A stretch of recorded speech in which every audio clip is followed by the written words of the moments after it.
تبارك الذي نزل الفرقان على عبده ليكون للعالمين نذيرا.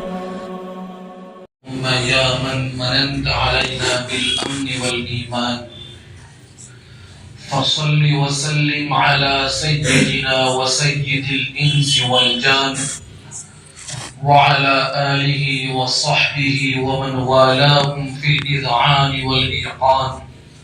أما بعد، فقد قال الله تبارك وتعالى في القرآن المجيد والفرقان الحميد: أعوذ بالله من الشيطان الرجيم، بسم الله الرحمن الرحيم. ثم أتبع سببا حتى إذا بلغ بين السدين وجد من دونهما قوما لا يكادون يفقهون قولا قالوا يا ذا القرنين إن يأجوج ومأجوج مفسدون في الأرض فهل نجعل لك خرجا على أن تجعل بيننا وبينهم سدا قال ما مكنني فيه ربي خير فأعينوني بقوة أجعل بينكم وبينهم ردما إلى آخر الركوع. صدق الله العظيم.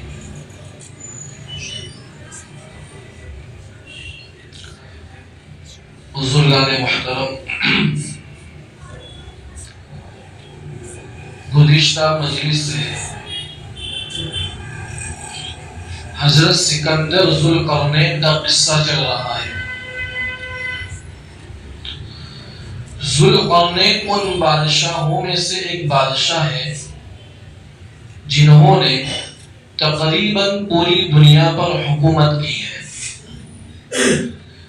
قرآن کریم میں جس ذوالقرنین کا تذکرہ ہے ان کے متعلق یہ آتا ہے کہ انہوں نے بنیادی طور پر اپنی زندگی میں 3 سفر کیے ہیں. ایک سفر مغرب کی جانب کیا اور تمام مغربی ممالک کو فتح کر لیا، اور دوسرا سفر مشرق کی جانب کیا اور مشرقی تمام ممالک کو فتح کر لیا، جن کا ذکر پہلے کی آیتوں میں آ چکا. اب جو آیت کریمہ پڑھی گئی ہے ان میں حضرت ذوالقرنین کا شمال کی جانب جو سفر ہوا ہے اس کا تذکرہ ہے کہ شمال کی جانب میں حضرت ذوالقرنین نے سفر شروع کیا. چلتے رہے یہاں تک کہ ایک ایسی قوم سے ان کی ملاقات ہوئی جنہوں نے حضرت ذوالقرنین سے شکایت کی کہ ان 2 پہاڑوں کے پیچھے یاجوج ماجوج بستے ہیں جو ہماری بستیوں میں آتے ہیں، ہماری چیزوں کو لے جاتے ہیں، دم مچاتے ہیں، فساد مچاتے ہیں اور ہمارا بہت نقصان کر دیتے ہیں. تو آپ کی بارگاہ میں ہم گزارش کرتے ہیں، درخواست کرتے ہیں کہ آپ ان کے اور ہمارے درمیان ایک مضبوط دیوار بنا دیں جس سے ہم یاجوج ماجوج کے فتنے سے محفوظ ہو جائیں. اس پورے رکوع میں حضرت ذوالقرنین کی اس قوم کے ساتھ جو بات چیت ہوئی ہے، جو مکالمہ ہوا ہے، اس کا تذکرہ ہے. یہاں سوال یہ ہوتا ہے کہ یاجوج ماجوج کون ہے اور وہ کہاں ہے، اور حضرت ذوالقرنین نے جو دیوار بنائی تھی وہ دیوار کس جگہ پر ہے. ان کے متعلق، ان باتوں کے متعلق تاریخی روایات ہیں، اسرائیلی روایات بھی ہیں جو لوگوں میں بہت مشہور ہیں. حضرات مفسرین کرام نے اپنی کتابوں میں ان باتوں کو لکھا بھی ہے، لیکن وہ باتیں حضرات مفسرین کرام کی یہاں بھی قابل اعتماد نہیں ہے کہ ان پر بھروسہ نہیں کیا جا سکتا. البتہ قرآن و اور سنت کی تصریحات سے اتنی بات واضح ہے کہ یاجوج ماجوج انسانوں کی قوموں میں سے ایک قوم ہے، اور عام انسانوں کی طرح یہ بھی حضرت نوح علیہ السلام کی اولاد ہے۔ خود قرآن کریم میں اللہ تعالیٰ ارشاد فرماتے ہیں وَجَعَلْنَا ذُرِّيَّتَهُ هُمُ الْبَاقِينَ، کہ طوفان نوح کے بعد اس روئے زمین پر جتنے انسان بس رہے ہیں اور بسیں گے وہ سب کے سب حضرت نوح علیہ السلام کی اولاد ہیں۔ حضرت نوح علیہ السلام کے 4 بیٹے تھے، حام، سام، یافیس اور یام۔ یہ یاجوج ماجوج یافیس کی اولاد میں سے ہیں۔ ان کے باقی حالات کے متعلق سب سے زیادہ تفصیلی اور صحیح حدیث حضرت نواس ابن سمعان رضی اللہ تعالی عنہ کی ہے کہ مسلم شریف کے اندر اسی طریقے پر دیگر حدیث کی مستند کتابوں کے اندر یہ روایت نقل کی گئی ہے، اور محدثین نے اس حدیث کو صحیح کہا ہے کہ نواس ابن سمعان رضی اللہ عنہ کی حدیث یہ بالکل صحیح ہے۔ اس حدیث کے اندر 3 باتوں کا تذکرہ ہے۔ ایک، خروج دجال کا نکلنا۔ نمبر 2، نزول عیسیٰ، حضرت عیسیٰ علیہ السلام کا آسمان سے اترنا۔ اور نمبر 3، خروج یاجوج ماجوج کا نکلنا۔ یہ 3 باتیں اس روایت میں ہیں۔ حضرت نواس ابن سمعان رضی اللہ تعالیٰ عنہ فرماتے ہیں، حدیث سنا رہے ہیں پیغمبر کی، کہ ایک مرتبہ صبح کے وقت آپ صلی اللہ علیہ وسلم نے دجال کا تذکرہ فرمایا۔ آپ صلی اللہ علیہ وسلم نے اس کے متعلق بعض باتیں ایسی بتلائی جس سے اس کا حقیر اور ذلیل ہونا معلوم ہوتا تھا، جیسے کہ وہ کانا ہے۔ اور آپ نے بعض باتیں اس کے متعلق ایسی بتلائی جس سے ایسا معلوم ہوتا تھا کہ دجال کا فتنہ نہایت خطرناک فتنہ ہے، جیسا کہ جنت اور جہنم اس کے ساتھ چلے گی۔ نواس ابن سمعان فرماتے ہیں کہ آپ صلی اللہ علیہ وسلم جب باتیں بیان کر رہے تھے ہمارے دلوں کے اوپر خوف طاری ہو گیا، دہشت طاری ہو گئی، اور ہمیں ایسا لگنے لگا کہ کھجوروں کے درختوں کے جھنڈ میں دجال ہے۔ حضور کی مجلس ختم ہو گئی۔ شام کے وقت ہم پیغمبر صلی اللہ علیہ وسلم کی مجلس میں آئے۔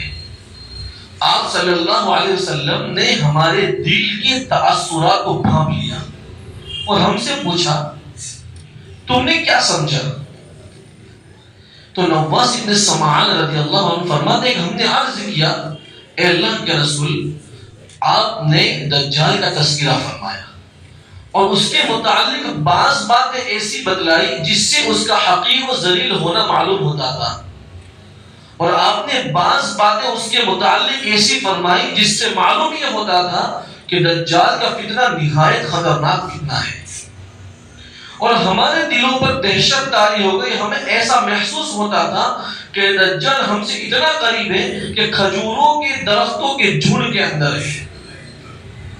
آپ صلی اللہ علیہ وسلم نے فرمایا کہ تمہارے بارے میں مجھے اس فتنے کا خوف ہے جو فتنہ دجال کے فتنے سے بہت بڑا فتنہ ہے، کہ تمہیں گھبرانے کی ضرورت نہیں ہے، تمہیں ڈرنے کی ضرورت نہیں ہے۔ اگر دجال میری موجودگی میں نکل آیا تو میں خود اس کا مقابلہ کروں گا، اور اگر میرے چلے جانے کے بعد میری غیر موجودگی میں دجال نکل آیا تو پھر ہر مسلمان اپنی طاقت اور اپنی ہمت کے مطابق اس سے لڑے گا، اور میری غیر موجودگی میں جب دجال نکل آئے گا تو اللہ تعالیٰ ہر مسلمان کا حامی اور مددگار ہوگا۔ پھر آپ صلی اللہ علیہ وسلم نے دجال کی نشانی بتلائی کہ دجال کی نشانی یہ ہے کہ وہ ایک نوجوان سخت پیچدار گھنگریالے بال والا ہوگا. اس کی ایک آنکھ ابھری ہوئی ہوگی، دوسری آنکھ سپاٹ ہوگی. اور آپ صلی اللہ علیہ وسلم نے فرمایا کہ میں آپ کو اس کی بدشکلی کتنا بدصورت ہوگا. حضور نے مثال دے کر سمجھایا کہ زمانہ جاہلیت میں قبیلہ بنو خزاعہ کا ایک آدمی جس کا نام ہے عبد العزیٰ ابن قطب، وہ بڑا بدصورت آدمی تھا. پیغمبر نے فرمایا کہ دجال اس سے زیادہ بدصورت ہوگا. پھر آپ صلی اللہ علیہ وسلم نے فرمایا کہ اگر تم میں سے کسی کا اس کے ساتھ سامنا ہو جائے تو سورہ کہف کی ابتدائی آیتیں پڑھ لینا، تم اس کے فتنے سے محفوظ ہو جاؤ گے. اور آپ صلی اللہ علیہ وسلم نے فرمایا کہ دجال شام اور عراق کے درمیان کی زمین سے نکلے گا اور زمین میں ادھم مچائے گا، فساد مچائے گا.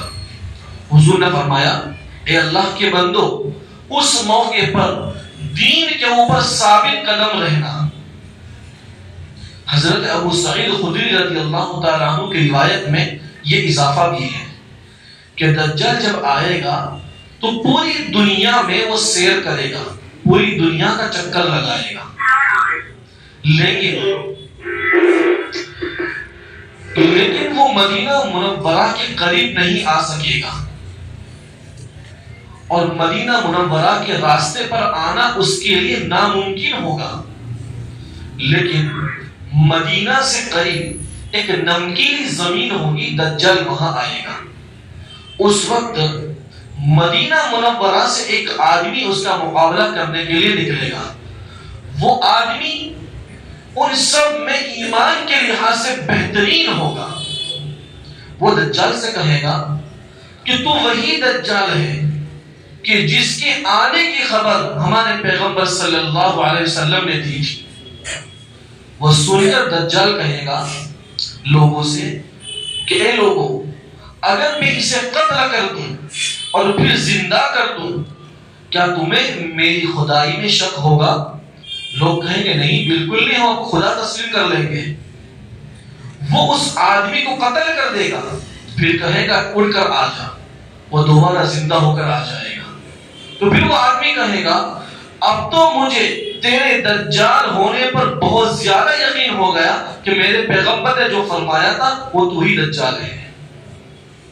حضرت نواس بن سمعان فرماتے ہیں کہ ہم نے پیغمبر سے عرض کیا اللہ کے رسول، دجال جب آئے گا کتنی مدت زمین پر رکے گا؟ آپ صلی اللہ علیہ وسلم نے فرمایا کہ دجال 40 دن اس زمین پر رہے گا، اور پہلا دن 1 سال کے برابر ہوگا، اور دوسرا دن 1 مہینے کے برابر ہوگا، اور تیسرا دن 1 ہفتے کے برابر ہوگا، اور چوتھے دن سے 24 گھنٹے کے دن چلنا شروع ہوں گے. حضرت نواس فرماتے کہ ہم نے پیغمبر سے پوچھا کہ جو دن 1 سال کے برابر ہوگا ہمیں اس دن میں 5 نمازیں پڑھنی ہوگی؟ آپ صلی اللہ علیہ وسلم نے جواب میں فرمایا کہ نہیں، تمہیں وقت کا اندازہ کر کر کے اس ایک دن میں 1 سال کی نمازیں پڑھنی ہوں گی. حضرت نواس بن سمعان فرماتے ہیں ہم نے پیغمبر سے عرض کیا کہ اس کی تیز رفتاری کیا ہوگی، وہ کتنا تیز چلے گا، وہ سفر کیسے کرے گا؟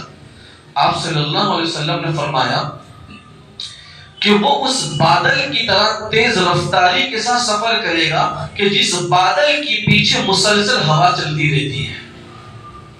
وہ پوری دنیا کا گشت کرے گا. وہ ایک قوم کے پاس آئے گا، اس قوم کو اپنے باطل عقائد کی دعوت دے گا. وہ قوم اس کی باتوں پر آ جائے گی، اس پر ایمان لے آئے گی. تو وہ بادلوں سے کہے گا اے بادلوں ان پر پانی برساؤ. بادل پانی برسائیں گے، زمین سرسبز و شاداب ہو جائے گی، ہریالی والی زمین ہو جائے گی.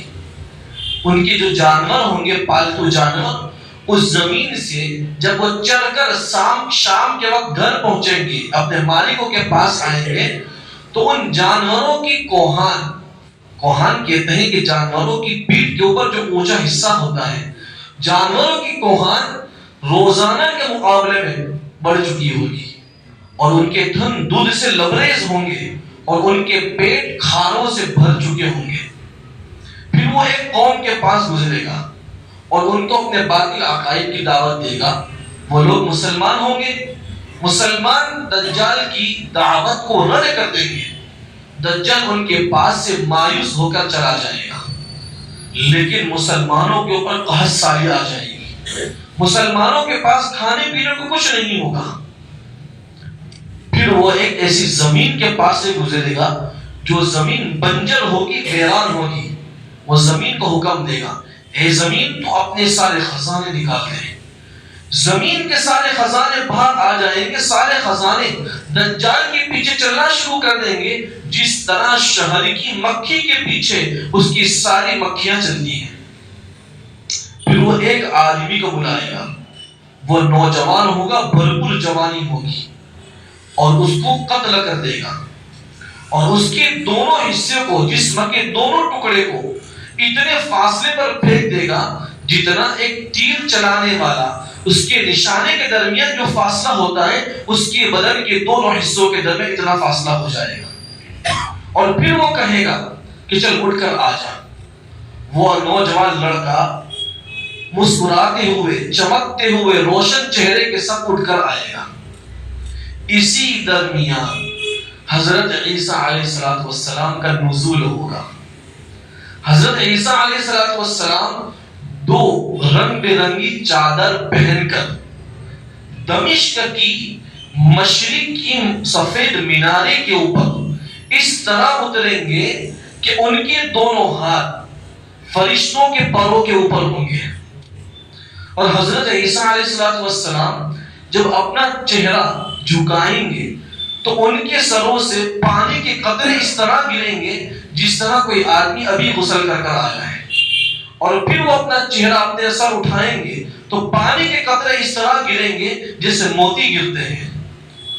حضرت عیسیٰ علیہ السلام کی سانس کی ہوا جہاں جہاں پہنچے گی، وہ ہوا کو سونگھتے ہی کافر مر جائیں گے، اور پھر ان کی سانس کی ہوا کہاں تک پہنچے گی؟ جہاں تک ان کی نظر پہنچے گی۔ پھر حضرت عیسیٰ علیہ السلام دجال کی تلاش میں نکلیں گے، وہ باب اللود کے پاس دجال کو پکڑ کر قتل کر دیں گے۔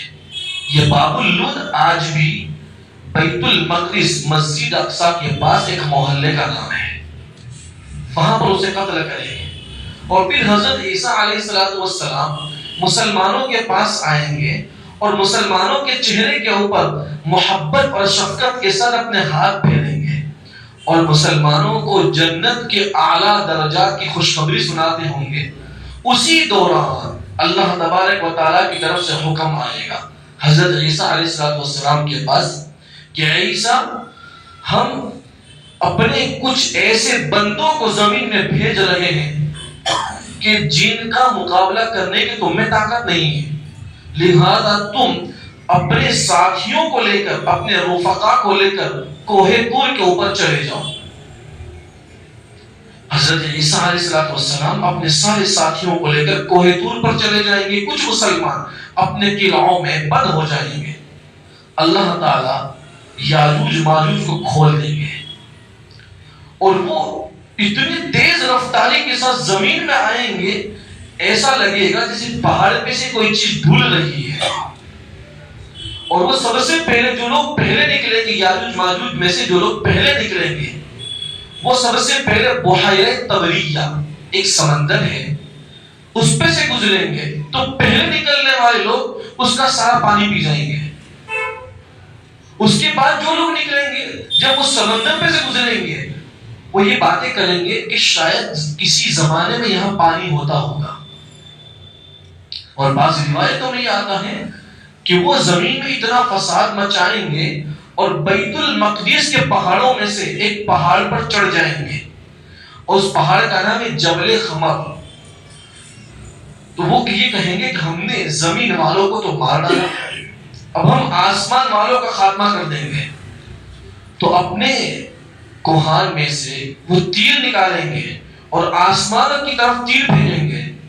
اللہ تبارک و تعالیٰ ان کو بے وقوف بنانے کے لیے ان تیروں کے اوپر خون لگا دیں گے، جس سے وہ یہ سمجھیں گے کہ آسمان والوں کا خاتمہ ہو چکا۔ اور حضرت عیسیٰ علیہ السلام اپنے ساتھیوں کو لے کر کوہ طور پر ہوں گے، اپنا کھانے کا سامان لے کر جائیں گے، لیکن وہ کھانے کا سامان کم پڑ جائے گا۔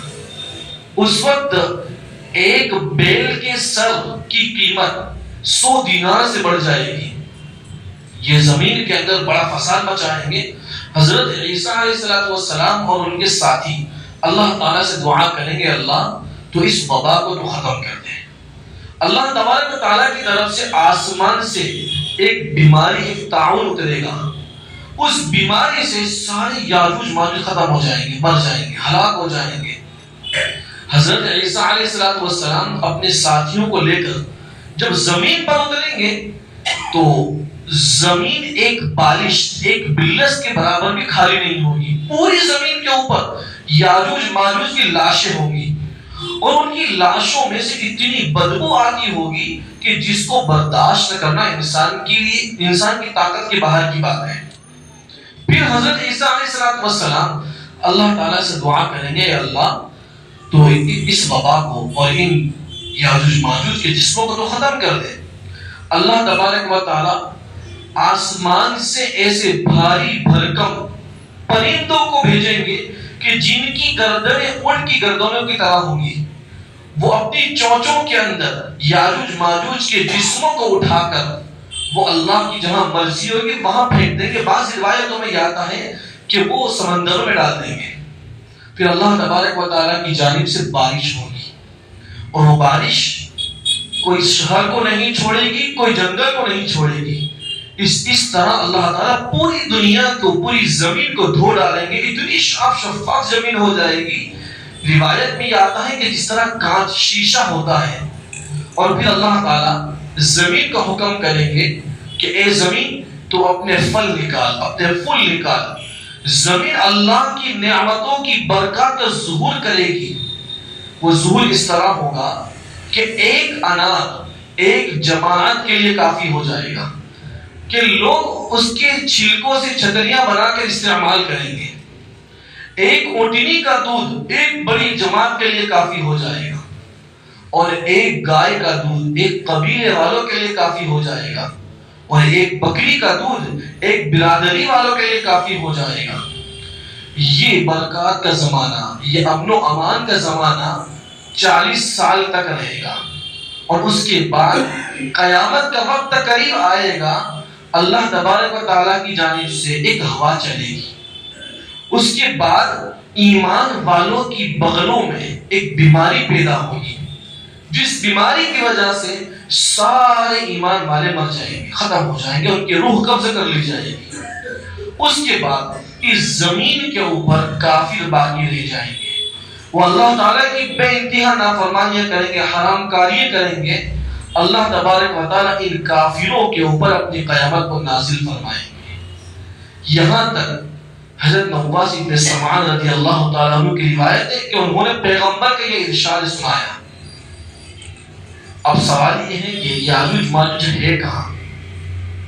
اس سلسلے میں کئی نظریات ہمارے سامنے آتے ہیں کہ مولانا ابوالکلام آزاد رحمۃ اللہ علیہ کا نظریہ اس سلسلے میں یہ ہے کہ اسلام کے 1000 سال گزر جانے پر پورے ایشیا میں تاتاریوں کا فتنہ آیا تھا۔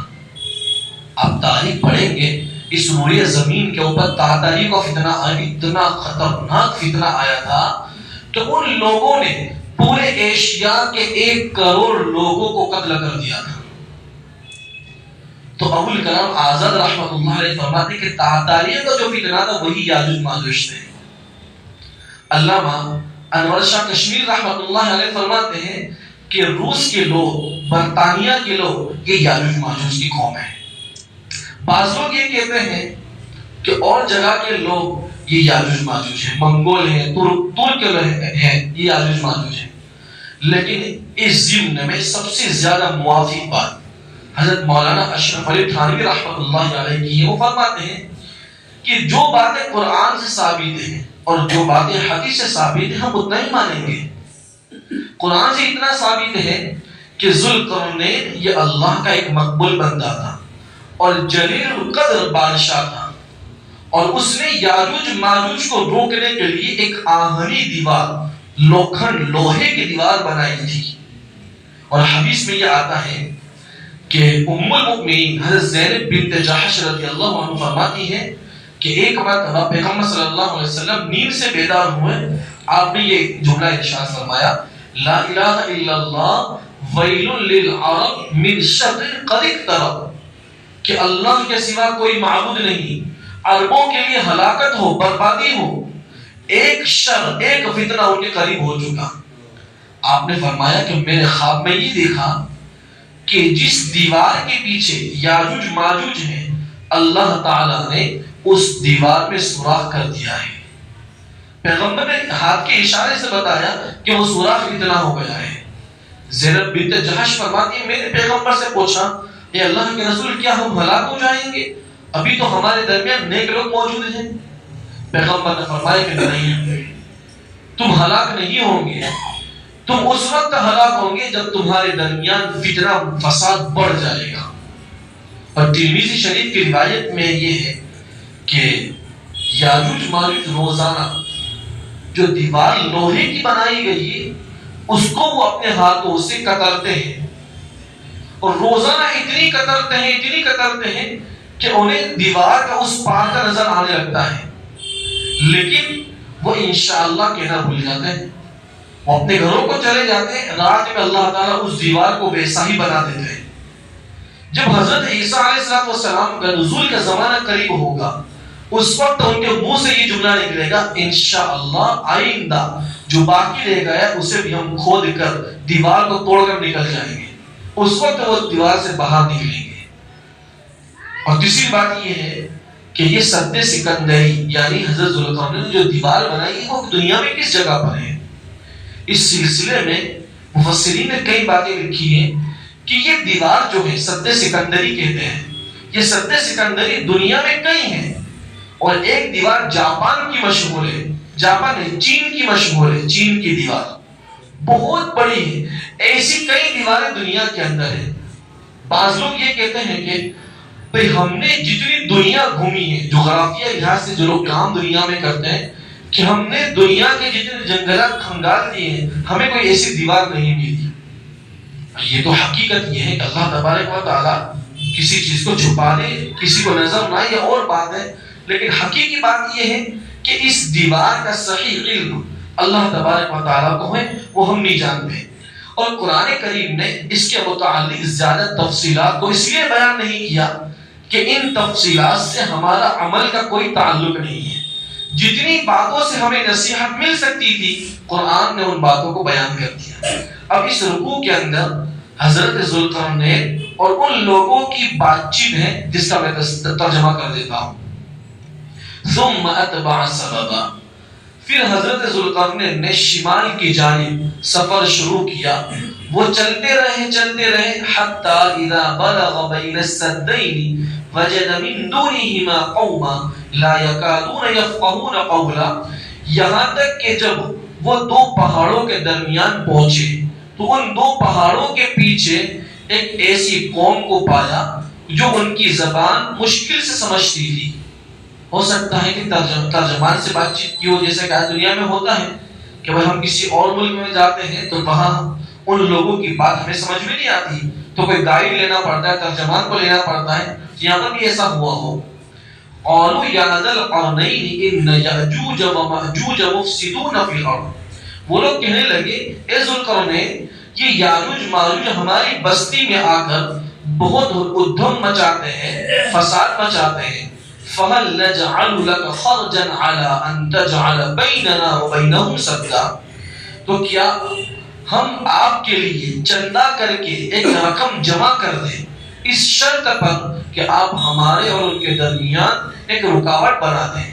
قَالَ مَا مَكَّنِّي فِيهِ رَبِّي خَيْرٌ فَأَعِينُونِي بِقُوَّةٍ أَجْعَلْ بَيْنَكُمْ وَبَيْنَهُمْ رَدْمًا، ذوالقرنین نے جواب میں کہا کہ جو مال اللہ نے مجھے دیا ہے، میرے رب نے مجھے دیا ہے وہ بہتر ہے، تم اپنی طاقت اور محنت کے ذریعے میری مدد کرو، میں تمہارے اور ان کے درمیان ایک مضبوط دیوار بنا دوں گا۔ آتونی زبر الحدید، تم میرے پاس لوہے کی چادریں لاؤ، لوہے کے ٹکڑے لاؤ۔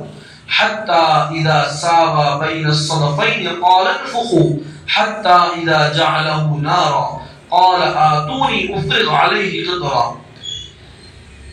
تم میرے پاس لوہے کی چادریں لاؤ، اور یہاں تک کہ جب ان دونوں کے درمیان کی خلا کو پاٹ کر پہاڑوں کے دونوں سروں کو ذوالقرنین نے برابر کر دیا تو حکم دیا کہ آگ کو دہکاؤ۔ حتی اذا جعلہ نارا، آگ کو دہکاتے دہکاتے یہاں تک کہ اس دیوار کو لال انگارہ بنا دیا۔ قال آتونی افرغ علیہ قطرا، ذوالقرنین نے حکم دیا کہ تم میرے پاس پگھلا ہوا تانبا لاؤ، میں اس پر انڈیل دوں۔ فما استطاعوا ان يظهروه وما استطاعوا له نقبا، دیوار اتنی مضبوط بن گئی کہ جس پر نہ یاجوج ماجوج چڑھ سکتے ہیں نہ اس میں سوراخ کر سکتے ہیں۔ قال هذا رحمت من ربی، اس دیوار کو دیکھ کر ذوالقرنین نے کہا کہ یہ میرے پروردگار کی رحمت ہے، میرے پروردگار کی طرف سے مہربانی ہے مجھ پر بھی کہ اللہ نے میرے ہاتھوں اتنا بڑا کام کروایا، اور تم پر بھی کہ اللہ تعالیٰ نے تمہیں ایسی قوم سے نجات دی۔